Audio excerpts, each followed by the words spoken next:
Que tu aies pu nous donner encore cette occasion d'être dans ta présence. Quelle joie, Seigneur. Que c'est toi qui nous as donné ce jour nouveau, qui est pour nous, Seigneur, une occasion de joie. Rien n'est acquis, Seigneur. Tout est grâce de ta part. Seigneur, si nous nous retrouvons encore ce dimanche en Seigneur, c'est ta fidélité, c'est ta miséricorde.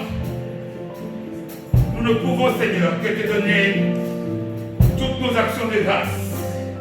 Te dire merci. Merci de tout cœur. Merci parce que tu as grillé notre louange.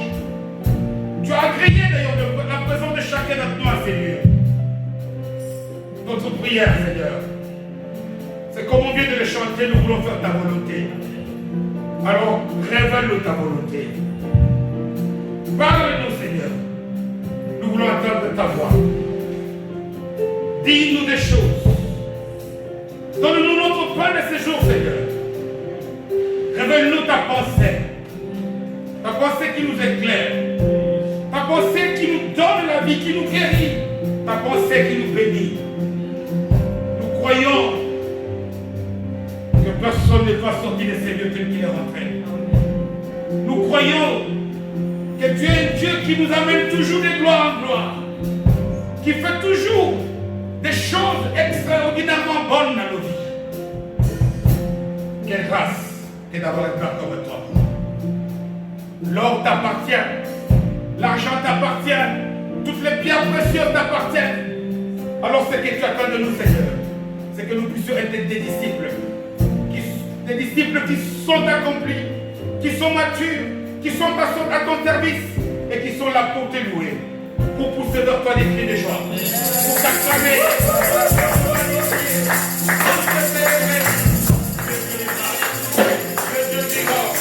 Béni sois-tu, tu n'as jamais changé. Amen. Amen. Amen. Oh. Un amen, comme on dit, plein de vitamines, de vigueur. Un amen digne de notre Seigneur. C'est cet amen-là que nous voulons, que notre Seigneur veut que nous puissions l'entendre. Nous savons que la vie n'est pas si simple actuellement, mais avec notre Seigneur, tout doit marcher, tout doit aller. Peut-être couper les autres, je ne sais pas, couper les autres. Nous bénissons Dieu pour la présence de chacun d'entre nous ici. Cœur plein de joie de voir Maman Linda, que Dieu te bénisse. Vraiment, nous sommes vraiment heureux. Et ça n'a pas été facile, nous sommes une famille et chaque fois que nous nous retrouvons comme ça fait plaisir. Nous sommes dans la joie, c'est vrai que notre Seigneur est au contrôle. Il essaie toujours d'arranger des choses pour que petit à petit la vie réparte, que tous les plans du diable soient bannis. Jésus a déjà vaincu et le diable c'est quelqu'un qui bientôt, lorsque le Seigneur va revenir, il mettra fin à toutes ces gesticulations et à tout ce qu'il est en train de faire qui nous empêche encore de manifester la vie de Dieu comme nous devons la mener. En tout cas, bienvenue à chacun d'entre nous. Nous disons aussi bienvenue à tous les bien-aimés qui auront peut-être à écouter cette parole par la voie des réseaux sociaux. Que notre Seigneur les bénisse et que cette parole leur fasse beaucoup de bien. Nous attendons que les choristes viennent parce que comme parfois j'attends comme ça, parce que parfois quand on parle, c'est toujours un peu difficile parfois de voir les mouvements, parfois ça nous empêche, ça coupe un petit peu la concentration. Mais c'est vrai qu'ils ont fait un grand travail. Et nous avons lu par exemple dans un pays comme le nôtre où on demande aux choristes de choisir les chants qui ne permettent pas d'ouvrir calmement la bouche. Je ne sais pas comment cela ça va se faire parce que quand on chante, on dort plus la bouche. Donc, voilà pourquoi parfois, on leur donne parfois quelques temps pour qu'ils aillent aussi un peu boire un verre d'eau. Que Dieu vous bénisse et que vraiment la grâce de Dieu vous soit renouvelée et que Dieu nous fasse du bien. Nous avons donné comme thème à notre message de ce dimanche. C'est une requête qu'on adresse à notre Dieu. Souviens-toi de moi. Souviens-toi de moi. On demande à Dieu un cri que chacun d'entre nous ici doit pousser. Seigneur, souviens-toi de moi. Je ne dis même pas ici, souviens-toi de nous. Je dis, souviens-toi de moi. Ça peut paraître bizarre. Je dis bien paraître. Parce que dans notre entendement humain, quand on demande à une personne de se souvenir, l'idée va tout de suite à l'oubli. Dieu n'oublie pas. C'est nous qui pensons mal. Dieu n'oublie pas. Si nous lisons la parole de Dieu ici, dans beaucoup de passages, tu verras, il est écrit, Dieu se souvint de Noé. Dieu se souvint d'Abraham, de Sarai. Dieu se souvient. Pourquoi? Parce que quand il est question du souvenir de la part de Dieu, ça ne veut pas dire que Dieu a oublié, non. C'est Dieu qui nous l'a demandé. Il y a un passage, entre autres, dans le livre du prophète Ésaïe. Ésaïe 43, verset 26e. Il dit quoi? Rappelle-moi ma mémoire. Et il ajoute, il dit c'est pour que nous puissions être conscients de ça. C'est nous qui oublions. Dieu veut, quand Dieu nous dit de lui rappeler, c'est parce que Dieu veut que nous ne puissions pas oublier. C'est quand nous voulons que Dieu dise, fasse ce qu'il avait dit de faire dans nos vies. En d'autres termes, Dieu n'oublie pas. Pourquoi Dieu nous demande-t-il de prier? C'est pas parce que Dieu ne sait pas ce qu'on veut. La parole nous dit que Dieu sait tout ce dont nous avons besoin. Mais c'est nous qui oublions. Tout ce que Dieu nous demande, c'est toujours en notre faveur. Dieu ne veut pas te donner des choses sans que toi-même tu sois conscient de ce que tu veux. Voilà pourquoi il nous demande à nous, parfois, de rappeler sa mémoire, de lui dire des choses. Quand tu dis, Dieu, j'ai faim, donne-moi à manger, il le sait. Mais il veut que toi, tu le lui dises.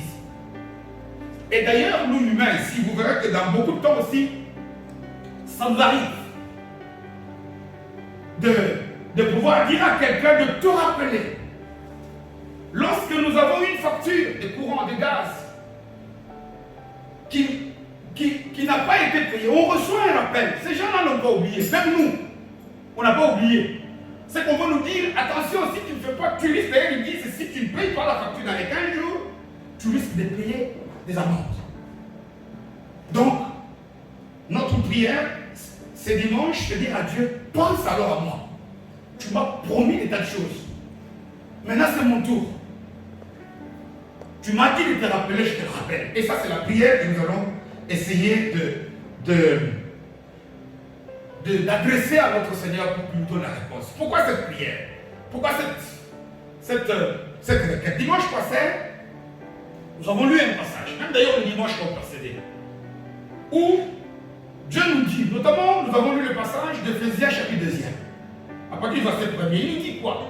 Il parle que nous qui sommes chrétiens, nous qui sommes de cette alliance, Dieu nous dit que toutes les mauvaises choses du passé sont passées. Il dit, notamment dans 2 Corinthiens, chapitre 5, verset 17, que quand une personne est en Christ, elle est devenue une nouvelle création, créature, comme on veut. Il dit, par exemple, dans le passage d'Éphésiens, il nous dit, nous avons les maladies, les soucis, toutes les calamités, la souffrance sont passées.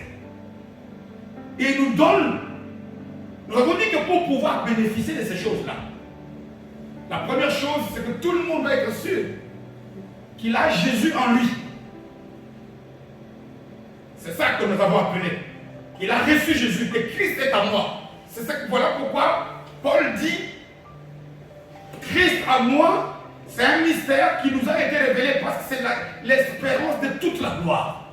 Première condition, que chacun s'examine si réellement il a reçu Jésus. À d'autres périodes, à d'autres temps, nous aurons l'occasion peut-être de partager par rapport à ça. Mais on doit savoir aujourd'hui que on doit être, Dieu ne fait de ces choses-là que à ceux avec qui il est en alliance, qui ont reçu Jésus en eux. Première condition. Mais recevoir Jésus en nous, par son Saint-Esprit qui habite en nous, doit impliquer ce qu'on a aussi partagé le dimanche passé, que nous devons partout où nous passons penser que Jésus est là. C'est-à-dire, comment le manifester? Ça, c'est, si tu sais que quelqu'un est là, ton comportement doit être adapté par rapport à la personne qui est là. Si nous savons que, si nous avons partout la conscience que Jésus est là, notre comportement doit le manifester. Et vous verrez que beaucoup de gens disent qu'ils ont Christ en eux. Mais quand tu vois dans leur attitude, c'est difficile. Voilà pourquoi nous sommes en train de partager sur quelles sont les attitudes, quels sont les comportements qu'un enfant de Dieu qui a Christ en lui doit manifester dans la vie de tous les jours. Qu'il soit à l'église le dimanche, qu'il soit à l'école, qu'il soit au travail, qu'il soit au marché, qu'il soit partout, il doit dans ses attitudes manifester que Christ est en moi. Et si Christ est en moi, et c'est ça la question. Mais pourquoi est-ce que, parce que j'avais dit, j'ai même évoqué cet exemple, que des souffrances telles que la souffrance que des gens de l'ancienne alliance comme Job ont eu dans notre alliance, on ne peut pas avoir. On ne peut pas. On ne peut pas. Et je confirme, nous, ici, nous ne pourrons pas avoir ce genre de souffrance-là. Mais en disant ça, je vois l'étonnement sur les visages des gens qui disent, mais on voit, regardez un peu le coronavirus, comment parce qu'on voit dans la vie, chacun ici individuellement, il a des soucis. Il a des problèmes. Chacun individuellement ici, Jésus-Christ a dit sur la croix, j'ai porté toutes vos maladies. Et pourtant, il y a des gens qui ont Christ en eux, mais qui ont encore des maladies. Comment expliquer ces gens de souffrance? Voilà pourquoi nous allons rappeler à Jésus qu'il se souvienne aujourd'hui. Et lui va nous dire, va nous répondre ce que nous devons faire. Donc, en d'autres termes, je l'avais dit, c'est à double sens. Christ en moi doit influer une attitude, mais vous verrez que dans la parole de Dieu, on dit aussi que nous en Christ, il doit y avoir aussi une attitude. Les rares souffrances que nous sommes en train de vivre encore maintenant, c'est parce que nous n'avons pas encore bien compris ce que ça voudrait dire Christ en moi. Et donc, moi en Christ. Pourquoi? Parce que vous verrez que la plupart des passages qui disent ils ne doivent plus avoir de maladies, ils ne doivent plus avoir de soucis, ils ne doivent plus avoir de souffrance. Vous verrez que devant ces passages, on dit en lui nous avons été bénis. En Jésus, nous avons ceci. Donc, c'est quoi être en Jésus? Voilà un tout petit peu aussi reformuler en d'autres termes le thème de notre message d'aujourd'hui. Parce que pour que les souffrances, si l'Église aujourd'hui est en Christ, Corona part. Aujourd'hui, nous vivons des calamités parce que l'Église, quand je parle l'Église, c'est la communauté des chrétiens, n'est pas en Christ. Parce que la parole de Dieu est la vérité. Nous, si l'Église est en Christ, l'Église doit être capable d'arrêter ces choses. Et nous avons des preuves. Les gens, je ne parle même pas déjà de l'ancienne alliance. On dit l'ancienne alliance qui avait des tas de conditions. Des gens ont dû faire des exploits. Mais regarde même au début de cette alliance, regarde ce que les apôtres ont fait. Or, Jésus dit, tous ceux qui ont Christ en eux, ils feront des œuvres beaucoup plus grandes que ce que Jésus avait fait. nous devons alors chercher à comprendre. C'est quoi? On ne parle pas ici de Jésus en moi. On parle de Christ en moi. Parce que Christ, ce n'est pas le prénom de Jésus. Ça n'est pas un nom. Christ, ça voudrait dire quelque chose. C'est la position que Jésus occupe maintenant. Paul dit, quand il prêche au jour de la Pentecôte, il dit, c'est Jésus que vous avez tué, Dieu l'a élevé au rang de Christ. C'est une position. Quand on dit Christ, ce n'est pas... C'est Jésus glorifié. Le mot est un peu compliqué que je n'aime pas. Mais on va essayer d'expliquer. Mais c'est ça que nous devons. Nous devons comprendre ces choses. Parce que si on ne comprend pas, voilà pourquoi on souffre. Nous sommes comme des gens avec des richesses, mais qui vivent mal. Nous sommes comme quelqu'un qui... Bon, notre pays en est un exemple. Le Congo, il y a des tas de richesses. Mais parce que nous ne savons pas exploiter ces richesses, regardez comment le peuple congolais est pauvre et dans une misère terrible. Je ne dis pas pour me moquer d'eux, mais je dis tout simplement parce que c'est la vérité. C'est ce que l'Église aussi. Regarde aujourd'hui, l'Église n'intéresse personne. Parce que l'Église a des richesses, mais elle ne comprend pas comment exploiter ces richesses. Et ce sont les gens, les envahisseurs, qui viennent prendre la place qu'elle doit occuper l'Église. Donc nous devons, à partir d'aujourd'hui, parce que ce n'est pas un message, on ne doit pas te dire que Christ en moi, vous allez voir que c'est tout un chapitre qui peut prendre même toute une éternité à expliquer cette notion, parce que ça implique beaucoup de choses. Mais avant toute chose, je nous demande de nous tenir debout. Nous allons lire un long passage. Ce long passage, j'ai cherché à l'écouter, je n'ai pas pu. C'est dans l'épître de l'apôtre Paul aux Colossiens. Colossiens chapitre 3e. Nous voulons que Dieu se souvienne de chacun d'entre nous individuellement. Colossiens chapitre 3e.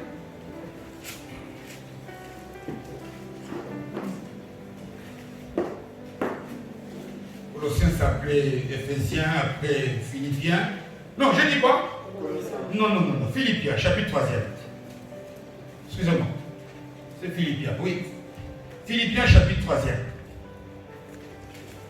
C'est un long passage, parce que nous voulons commencer à partir du 4e verset. Vous êtes ensemble? J'ai la parole de Dieu au nom de Jésus. L'épître de l'apôtre Paul adressé à l'église de Philippe, donc aux chrétiens, aux Philippiens, donc, son 3e chapitre, à partir du 4e verset. Il est écrit ceci. Ça, c'est l'apôtre Paul qui témoigne, qui parle. Il dit ceci. Moi aussi. Cependant, j'aurais sujet de mettre ma confiance en la chair. Si quelqu'un autre croit pouvoir se confier à la chair, je le puis bien davantage. Verset 5e.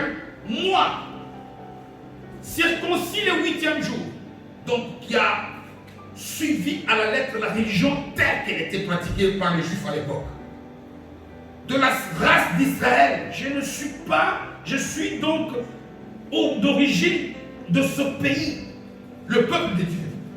Je suis même, il précise, de la tribu de Benjamin. Je suis hébreu, né d'hébreu. Je ne suis pas quelqu'un d'ailleurs. Je suis vraiment fils je fais partie du peuple des élus, choisi par Dieu. Quant à la loi, j'étais pharisien. Tout le monde sait, à l'époque, les pharisiens sont des gens qui connaissaient toute la parole de Dieu par cœur. Quant aux zèles, verset 6e, donc, persécuteurs de l'Église, irréprochables à l'égard de la justice de la loi. Mais il dit ici, au verset 7e, mais ces choses qui étaient pour moi des gains, des bénéfices, je les ai regardées, et il parle au passé, comme une perte à cause de Christ. Il ne dit pas à cause de Jésus, à cause de Christ. Et même, je regarde toutes choses comme une perte à cause de l'excellence de la connaissance de Jésus-Christ, mon Seigneur, pour lequel j'ai renoncé à tout et je les regarde comme de la boue afin de gagner Christ. 9e verset, et d'être trouvé en lui, non avec ma justice, c'est-à-dire celle qui vient de la loi, mais avec celle qui s'obtient par la foi en Christ, la justice qui vient de Dieu par la foi. Et le verset clé, qui résume le succès de la vie de cet homme, c'est le verset 10e. Il donne le but pour lequel il a fait tout ça. J'ai fait tout ça afin de connaître Christ et la puissance de sa résurrection et la communion de ses souffrances, en devenant comment? Conforme à lui dans sa mort, pour parvenir, si je puis, à la résurrection d'entre les morts. On peut s'arrêter là pour le Seigneur. Je nous supplie, lisons et relisons tout doucement. Parce que quand on lit comme ça, devant la chair, ce genre de passage, même moi-même, il y a des choses très importantes qu'on ne peut bien comprendre que lorsqu'on médite ces passages. On les lit soi-même, on relit, on lit mot à mot. Pourquoi? Parce que ce passage, notamment le verset 10e, est la clé du succès pour lequel cet homme est sorti de souffrance. Pourquoi? Parce que Christ était en lui. Il nous livre ici un secret. Et ce secret-là, si moi et toi, si chaque enfant de Dieu comprend, pratique, vit ce secret, les souffrances partent. Regardez ici, il dit, surtout je vous dis, quand il dit mon but, j'ai laissé tout, j'ai abandonné des choses qui attirent la chair. Et ici, il ne parle pas que du péché. Parce que souvent, quand on prêche comme ça, on dit renoncer nos pensées. Non. Ici, vous savez, dans la vie de tous les jours, ici, dans la vie, beaucoup de gens échouent partout dans tous les domaines de la vie. Parce qu'ils ne savent pas établir une échelle parmi les choses qu'ils préfèrent. C'est-à-dire mettre un ordre dans tout ce que nous désirons dans la vie ici. On veut beaucoup de choses. Il y a de besoins essentiels. Il y a des choses nécessaires, indispensables. La priorité doit d'abord être, quand tu cherches ce qui est nécessaire, automatiquement tu auras ce qui est peut-être bien, mais qui est moins important. Si la question est posée ici à l'église, tu viens à l'église, tu pries, tu jeûnes, tu prêches, tu chantes, tu pratiques ce que la parole de Dieu dit. Qu'est-ce que tu cherches? Tu es venu à Jésus, pourquoi? Vous verrez que c'est une question qui aura des réponses qui vont nous étonner. Parce que chacun d'entre nous ici va donner des réponses par rapport à lui. Pourquoi Dieu nous a dit? Pourquoi Dieu a-t-il envoyé Jésus? Pourquoi Jésus est-il venu? Pourquoi avons-nous reçu Jésus dans nos cœurs? Nous devons comprendre bien. Quand on n'a pas compris ces choses-là, on fait la volonté là, mais on ne réussit pas. Tu vas voir des gens qui te disent, oui, Dieu a envoyé Jésus parce qu'il voulait, pour qu'il puisse nous pardonner. Et nos péchés soient pardonnés. Ça n'est pas ça. Ça, c'est ce qu'il a fait pour qu'il puisse arriver à ce qu'il cherche chez nous.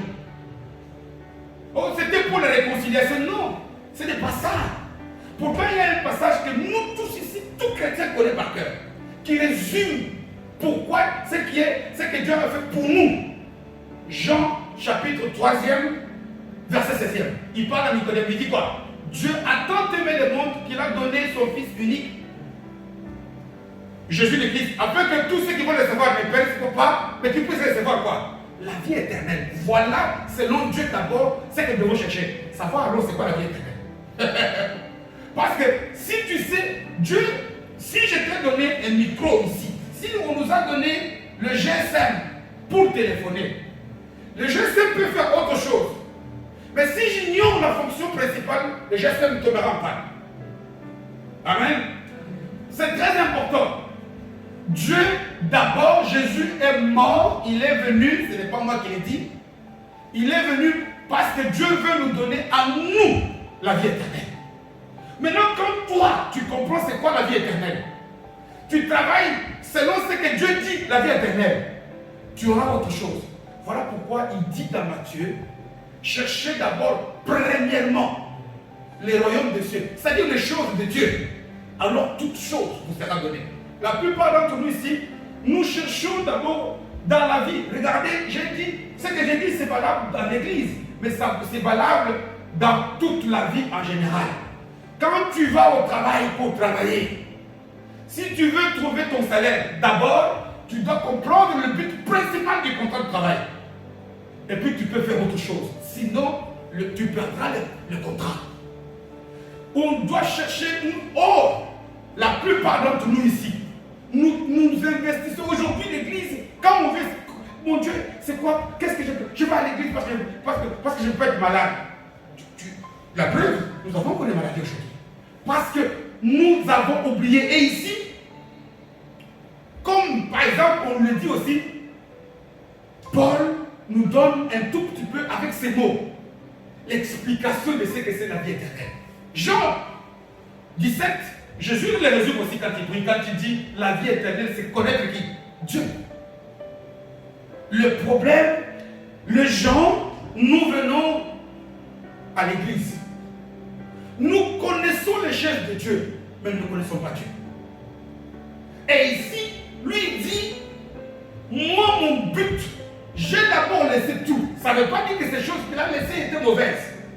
Mais il a compris que moi, si je privilégie ces choses, je n'aurai rien. Je dois d'abord me concentrer sur ce qui est essentiel, sur ce qui est indispensable, sur ce qui est important. En faisant cela, alors vous verrez que je veux avoir ce qui est peut-être bien. Vous savez, il y a dans la vie de tous les jours ici, nous pouvons être ici, sans même éclairage, on peut se débrouiller avec les torches. Mais on ne peut pas vivre ici sans l'air. Nous devons d'abord chercher, quand on a un local comme ça, qu'il y ait au moins de l'air pour que les gens respirent. Là même quand il fait froid, on peut prier. Nous devons chercher à faire des choses, à trouver ce qui est essentiel. Et nous, voilà pourquoi parfois nous sommes des victimes de beaucoup de charlatans. Donc, les charlatans, c'est des gens qui proclament, ou soit qui donnent l'impression que l'église est devenue comme un casino, une salle de jeu, où les gens viennent ici pour avec un peu de chance remporter quelque chose. Je vais miser beaucoup de jeûnes et de prières, je vais avoir. Ça n'est pas ça. La preuve qu'on a jeûné depuis combien de temps? L'église n'est pas ici où quelque part nous devons chercher à pourquoi? Parce que d'abord, vous voyez par exemple, ces micros. Un micro, ça ce sont des inventions. C'est quoi une invention? Une invention, c'est quelque chose qui n'est pas. Dieu donne à quelqu'un d'intelligent d'assembler des choses compliquées et puis un jour, il arrive à trouver un micro. Ça, c'était de l'ancienne alliance. Nous, dans notre alliance ici, la nouvelle, on est dans l'alliance des découvertes. Ce n'est pas des inventions. Découverte, c'est chercher à trouver ce que Dieu a déjà disposé pour nous. Si dans l'ancienne alliance, les gens devaient chercher à inventer, nous, notre recherche, les chrétiens aujourd'hui, c'est découvrir où est la santé que Dieu m'a donnée. Où est la paix du cœur que Dieu a donnée. Et toutes ces choses-là, tu ne peux les trouver que lorsque tu es dans tu cherches à avoir la vie éternelle. La vie éternelle, ce n'est pas parce qu'il y a le mot éternel. C'est-à-dire une vie sans fin. Ce n'est pas en termes de durée, non. Les gens qui vivront en enfer, ils vivront aussi en enfer éternellement. La vie éternelle, c'est Jésus qui dit, c'est qu'ils puissent connaître le Père et connaître Jésus. Connaître pas dans le sens d'avoir des informations. Tout le monde dans cette salle, il connaît les rois. Il s'appelle comment le roi de Belgique? Philippe, hein? Hein? Philippe. Mais tout le monde n'a pas de relation avec Philippe. Quand avoir des relations, c'est par rapport à Dieu, c'est être intime de Dieu. C'est avoir des expériences. C'est ce que quand lorsque nous relisons, regardez un peu quand on lit le texte. Il dit quoi? Moi aussi, il avait des tas de choses, mais il dit, je regarde toutes ces choses comme une peur à cause de l'excellence de la connaissance de Jésus-Christ. Verset 8e. Mon Seigneur, pour lequel j'ai renoncé à tout ce qui est de la chair, et puis je cherche à être trouvé, non pas selon ma justice, ma manière à moi de faire des choses, mais je cherche à connaître Christ. Connaître dans le sens, comme on dit, Adam connu Ève et ils ont eu un enfant. Ils ont eu une relation d'intimité.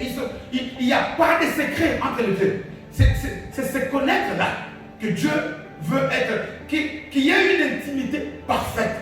Voilà une personne qui travaille, même pas pour qu'on dise, tous les jours ici, tout le monde va chercher à travailler à sa relation, connaître Jésus bien, connaître Christ bien, avoir une relation parfaite avec lui, chercher à avancer. Et automatiquement, comme par hasard, tu vas découvrir. Il y a des gens comme je ne sais pas qui, il y a des savants. La plupart des savants qui ont fait des grandes choses ici, ils ont découvert, mais les choses étaient déjà. Ils ont découvert. Mais nous les chrétiens, nous ne devons pas inventer de nouvelles solutions. Jésus a déjà tout inventé. Mais il a placé des choses à des endroits tels que lorsque nous connaissons Jésus, lorsque nos vies sont en Jésus, tous les secrets dans son cœur vont nous faire découvrir ce qu'on cherche. Voilà un peu l'essence de ce que... Ça, c'est un travail. Ici, Paul ne dit pas, Saint-Esprit, aide-moi à connaître Jésus. Ça, c'est un travail que chacun individuellement doit faire. Il n'y a aucun pasteur qui va imposer quelqu'un, lui imposer les mains. Toi, je te dis, tu dois connaître Jésus. Non, ça n'existe pas. Ça, c'est, on dit, Paul a cherché. Vous savez, même dans la vie de tous les jours ici, quelqu'un avec qui vous êtes en bonne relation, tout le monde a fait un effort. C'est une question de participation active de chacun d'entre nous. Ce n'est pas, tu ne peux pas aujourd'hui, tu viens à l'église tous les jours, tous les dimanches, tu pries, tu prêches. Mais si tu ne travailles pas, si tu ne fais pas un effort pour que ta relation avec Jésus soit bonne, connaître Jésus, avoir une bonne connaissance de Jésus, c'est ça, être caché à Christ. Vous savez, quand on utilise la préposition en français, je ne peux peut-être pas le cours de français ici, mais c'est pour faciliter. Ça veut dire beaucoup de choses. Je suis en classe, ça me montre un lieu. Mais il n'y a pas que les lieux. Quand on dit je suis venu en dansant, ça peut aussi montrer quelque chose de la manière. Quand on dit j'ai des francs belges, j'ai des dollars, j'ai les étrangers en dollars, ça peut indiquer une transformation. En d'autres termes, chercher à avoir le lieu où se trouve Jésus. Chercher en se transformant en Jésus, c'est-à-dire, c'est en cherchant parce que comme j'ai dit tantôt que Dieu, dans le salut, le cadeau qu'il donne aux humains, c'est que les humains puissent recevoir la vie éternelle. Mais le cadeau que Dieu reçoit, ça c'est ce que nous avons lu dans Romains 8, 28, 29, il dit quoi? Dieu veut que tous ceux qui ont cru, qui ont reçu Jésus, ils puissent être transformés pour devenir l'image de Jésus. Ça c'est le gain de Dieu. Le gain des hommes, c'est que si toi tu conformes, c'est ça l'alliance. Si moi, je travaille tous les jours pour que ma vie devienne l'image de Christ, Dieu est content. Automatiquement, dans cette alliance, Dieu me donne la vie éternelle. Une bonne connaissance. Et quand je suis caché en Jésus, voilà pourquoi des gens tels que Paul pouvaient dire, maintenant, ce n'est plus moi qui vis, c'est Christ qui vit. C'est-à-dire qu'en d'autres termes, je dois, dans ma vie, être conduit par le pas de Jésus. Là, c'est Jésus qui agit. Quand on me voit parler, on dit waouh, que Dieu est bon. Quand on me voit prier, on dit waouh, mais cet homme, cette femme, il prie dans quelle assemblée? Non pas à cause de l'assemblée, parce que cette assemblée-là, on pense que Jésus est là. Voilà le travail, voilà le mystère. Voilà, aujourd'hui, nous ne devons pas avoir de misère. Nous ne devons pas avoir la souffrance. Pourquoi? Parce que l'Église ne cherche pas à avoir la pensée de Jésus. Connaître Jésus pour réfléchir comme lui. Pour voir des choses comme Jésus. Pour voir avoir la capacité de faire des choses comme Jésus. Voilà le travail de chaque chrétien. Je répète ici. Il n'est pas marqué ici. Paul dit, j'ai demandé à mon pasteur de m'aider. Paul dit, j'ai renoncé. Et d'ailleurs, je pense que c'est, où est le verset 10e. Il dit, afin de connaître Christ et la puissance de sa résurrection et la communion de ses souffrances, en devenant, il utilise ici un mot de conjugaison qu'on dit en français, le participe présent. Le participe présent montre une action qui dure. Quand on dit par exemple, il parlait en chantant. Chanter dure dans le temps. Quand il dit ici en devenant, c'est parce qu'ici que ce n'est pas une action qui se fait spontanément. Ça demande des efforts. Ça demande que tu insistes. Tu échoues, tu te relèves. Moi, j'ai envie de pardonner. Je n'y arrive pas. Même si j'ai fait 10 000 fois j'ai échoué, je vais faire la 10 001e fois. Amen. Hein? C'est un effort. Pourquoi moi je fais? Il est ici question où nous voulons voir les souffrances que nous avons actuellement partir. Quand toi tu as un parapluie, il pleut. Le frère David a pris mon parapluie, je n'ai pas oublié, je vais le récupérer. Tu as un parapluie, il va t'aider pour que la pluie ne t'aide. Mais parfois, nous, être en Christ, c'est comme être sous le parapluie. Les douleurs, les souffrances là. Jésus n'a pas dit qu'il a détruit les souffrances. Ils sont dans ce monde ici. Maintenant, nous, comme on n'est pas caché sous le parapluie de Jésus, parfois on se met à l'écart et la pluie tombe sur nous. Amen. Hein? Et ça, c'est voilà pourquoi j'ai dit que ce n'est pas la même souffrance que Job. La souffrance de Job, ça c'est autre chose. Nous ici, c'est comme si nous aussi, on prenait des positions qui font que nous souffrons alors qu'on ne doit pas souffrir. L'Église doit chercher à se mettre, comme le psaume 91, 91 le dit, hein? Être à l'abri, être au repos. Mais pour cela, nous devons demeurer en Christ. Nous devons demeurer en Jésus, en Christ. Et c'est ça que nous devons travailler. C'est que tout le monde doit faire cet effort. D'être caché, de s'identifier à la parole. De s'identifier à Christ. Parce que Christ, je dis que c'est la position spirituelle qu'occupe Jésus maintenant auprès du Père. On dit que quand Jésus a reçu, il a reçu le nom au-dessus de tous les noms. Et en son nom. Voilà pourquoi. Mais maintenant, si nous voulons avoir des choses, nous devons nous cacher en lui. Et vous verrez que toutes les bénédictions, on les aura. Nous nous écartons de là où nous devons être. Nous venons à l'église. C'est bien. Nous chantons, nous prions. C'est très bien. Mais il arrive des moments où nous nous écartons de là où nous devons être et la pluie tombe. Et nous sommes mouillés. On dit, mais Jésus, tu avais dit que nous, on ne va plus avoir la souffrance. Mais rentre sur le parapluie. Mets-toi à l'abri. Jésus dit qu'il est l'homme fort. Quelqu'un qui est caché en moi, il est dit dans Jean, l'évangile de Jean, je pense, chapitre 10e, verset 23e, 24e. Il dit, personne ne peut ravir tous ceux qui sont en mes mains. Il ne peut pas. Mais il dit, ces gens-là, personne ne peut, c'est-à-dire le mal ne peut pas les atteindre. Mais quand ils sont entre les mains de Jésus, combien de fois parfois nous on échappe à ces mains-là? Ce n'est pas comme ça automatiquement parce qu'on a dit, oui, nous sommes dans la nouvelle alliance, Jésus a porté les maladies, il a porté. Mais si toi tu fais, tu tues moi et toi, nous nous mettons à l'écart. Voilà pourquoi on souffre. Maintenant, je ne peux pas m'arrêter là, je vois que le temps passe vite et puis il fait très chaud. Il y a une chose, c'est quoi alors? C'est être couvert par rapport à ça. C'est quoi ça? C'est caché en Christ. C'est toute une vie. J'ai dit, il dit en devenant. Il ne dit pas en étant devenu. Non. Ce n'est pas en un jour. Nous tous ici, jusqu'à ce qu'ils comprennent les pasteurs. Voilà pourquoi parfois les gens voient des pasteurs et disent « Ah, pasteur Nayopé, oui, les pasteurs sont des humains. » Un pasteur qui te dit qu'il n'arrive pas à sortir un peu comment on dit, du parapluie, il est menteur. C'est un combat. Ça c'est Paul. Quand Paul dit en devenant conforme, ça veut dire qu'il n'est pas devenu en une forme. Voilà, maintenant, c'est quand il arrive au bout de sa vie.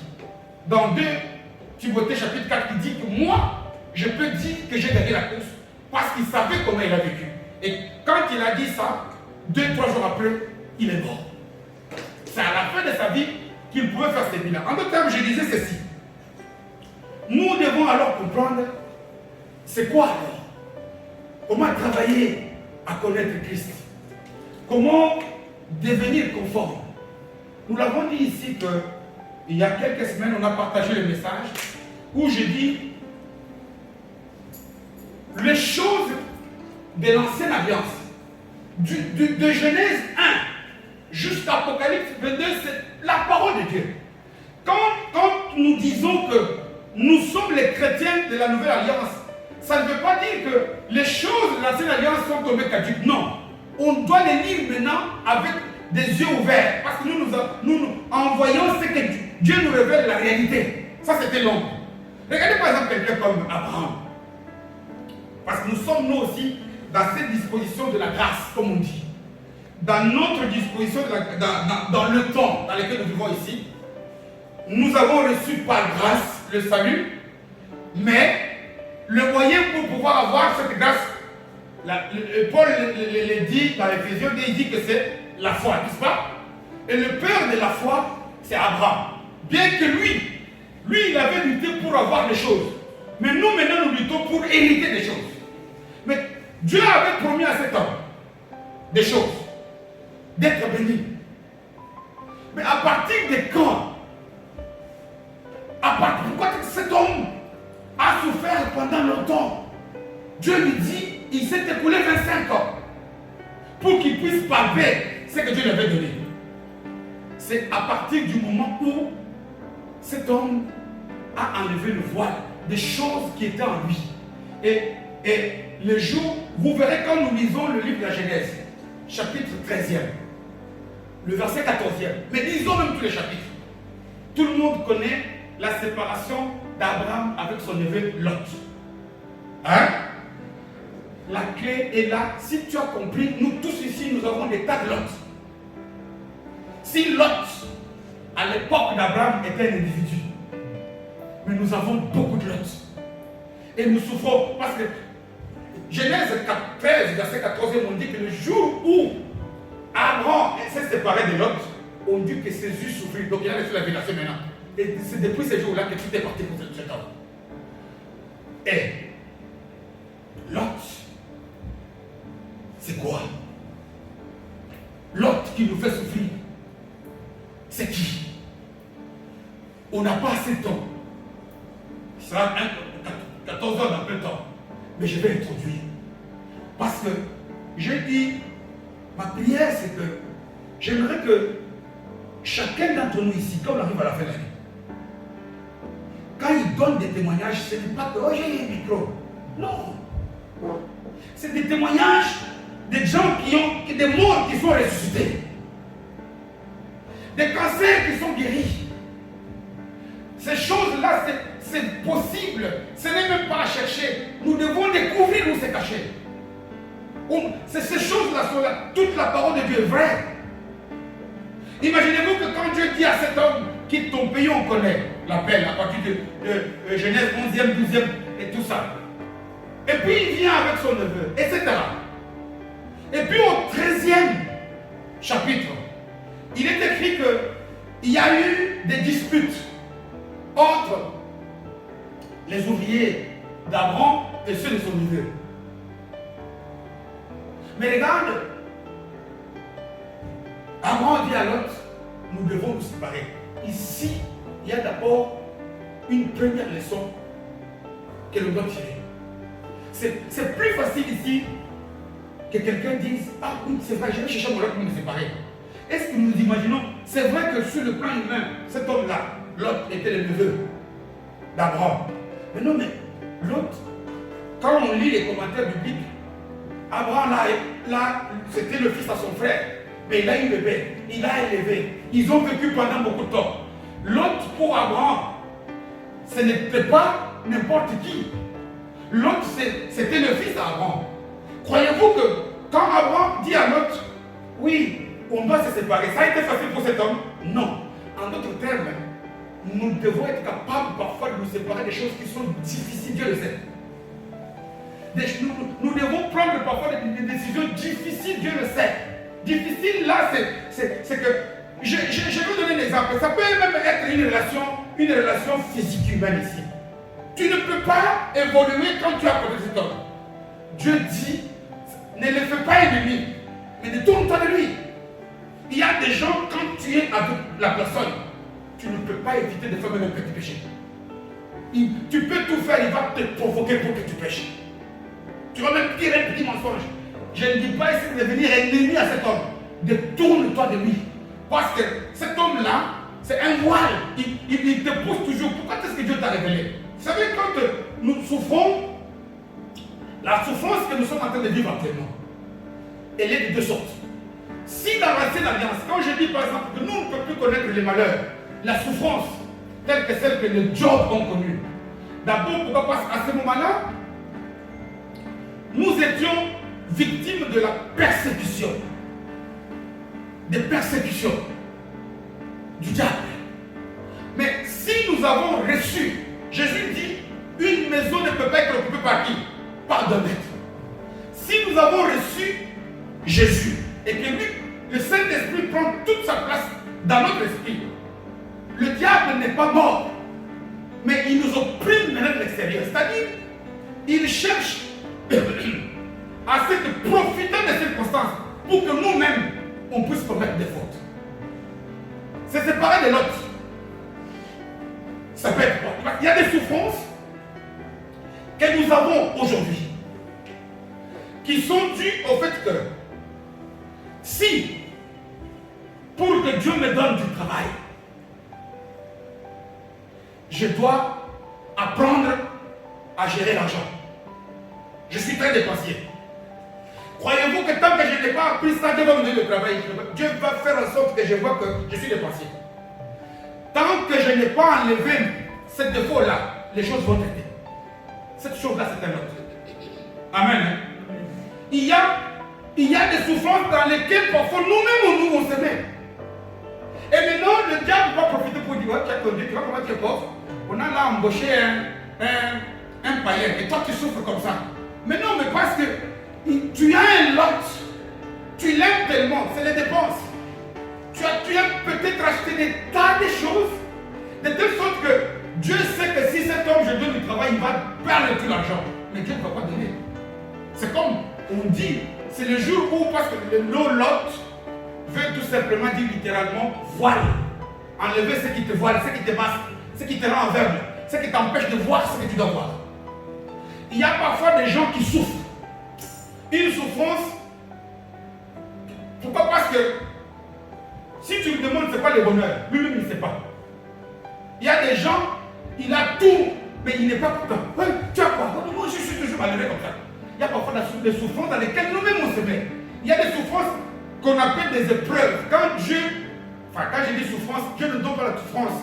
Des choses que nous, qui font mal à notre corps. Qui font mal, mais qui sont des leçons. Il y a des choses que Dieu voudrait que nous puissions nous séparer de ces choses-là. Parce que nous séparer, renoncer à ça, c'est nous placer en Christ. Amen. Nous devons travailler parce que voilà pourquoi Paul a dit en devenant. Ce n'est pas dans un message qu'on va comprendre ces choses-là. Nous devons passer du temps pour que le Saint-Esprit nous révèle tous les lots qui sont en nous. Parce que c'est lorsque le lot part que nos souffrances, que nous sommes entrés, parce que nous ne devons pas avoir. Il y a des choses, il y a parfois même des maladies que nous avons. Chacun d'entre nous ici va s'examiner pour voir quel est ce lot-là. Quelle est cette chose-là? J'aime, c'est bien, mais ça prend la place de Dieu. Dieu est alpha. Ici, nous devons donner la priorité à ce que ma vie soit conforme à la volonté de Dieu. Nous l'avons chanté ici, je ne voulais pas dire le titre du message. Seigneur, voici mon cœur, je veux faire ta volonté. Que dans notre démarche, dans tout ce que nous faisons, la volonté numéro 1 soit la part de Dieu. Et que tout vienne en dessous. Et c'est chacun d'entre nous ici individuel de travailler. Chacun doit fouiller dans sa vie. Chacun doit fouiller dans son cœur. Il y a des choses auxquelles il doit renoncer. Le jour où tu vas toucher, même il y a des choses que tu ne connais pas. C'est vrai. Mais alors nous allons prier pour que Dieu te les révèle. Amen. Nous allons prier, Saint-Esprit, révèle-moi. Pourquoi est-ce que moi, quand par exemple j'ai l'argent, 2 jours après je n'ai plus rien. Il va t'aider. Il va t'aider à voir le jour où il essaie ici, l'autre, ce n'est pas facile. Amen. Il y a des choses auxquelles nous sommes habitués, qui sont devenues comme une sorte de mentalité, notre mode de vie. Mais ici, Paul dit, moi je dois vivre Christ. Sa vie doit être, même si ces choses-là ne sont pas du péché, nous devons les mettre hors d'état de nuire. Amen. Moi, je nous confirme ici en tant qu'Église. Rien. Tout est possible pour celui qui croit. C'est-à-dire que Jésus a tout solutionné. Que le Saint-Esprit t'aide, que le Saint-Esprit m'aide. Pour que nous puissions chacun, aujourd'hui, on va prier bientôt. Les lots que tu connais déjà, ça à toi d'y renoncer. À toi de dire, toi, lot de ceci, libère, quitte. Amen. Et dans la prière aussi, nous allons prier pour les lots même de nos familles, pour les lots de notre assemblée, pour les lots aussi inconnus. Supplier le Saint-Esprit, révèle-moi la clé. C'est que dès que l'autre part, tu prends la place en Christ. Si tu demeures en moi, si tu sièges en moi là il dit en Christ, en moi là il dit en sa parole, en moi là il dit à sa volonté, et que mes paroles demeurent en vous, alors demandez tout. Amen. Que Dieu nous aide. J'insiste beaucoup. Ce combat, c'est un combat de tous les jours. Moi-même je mène ce combat. Nous tous on doit le mener. Ce n'est pas l'église qui donne, ce n'est pas l'église, ce n'est pas le pasteur, c'est Jésus. Que le Saint-Esprit te révèle. Où est-ce que tu vas découvrir la grâce qu'il y a pour toi? Que Dieu bénisse.